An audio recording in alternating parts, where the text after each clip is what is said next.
নারীকে শৃঙ্খল ভেঙে বেরিয়ে আসতে আহ্বান জানালেন তার কবিতায়। স্বর্ণরৌপ্য অলঙ্কারের চক্ষ পুরীতে নারী করিল তোমায় বন্দিনী, বলো কোন সে অত্যাচারী?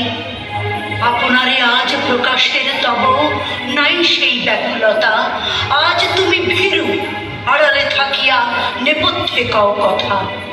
চোখে চোখে আজ চাহিতে পারো না, হাতে রুলি পায়ে মন, মাথার ঘোমটা ছিঁড়ে ফেলো নারী, ভেঙে ফেলো শিকড়।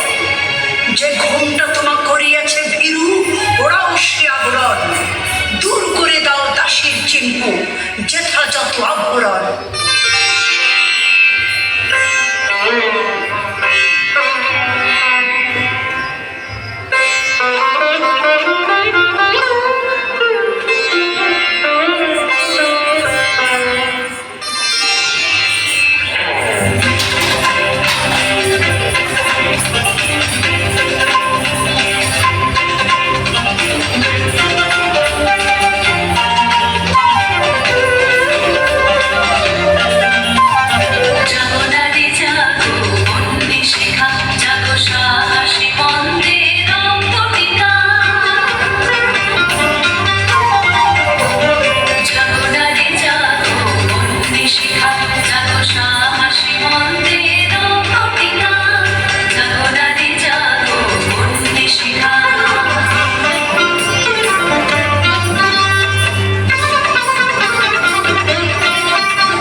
তন্ময়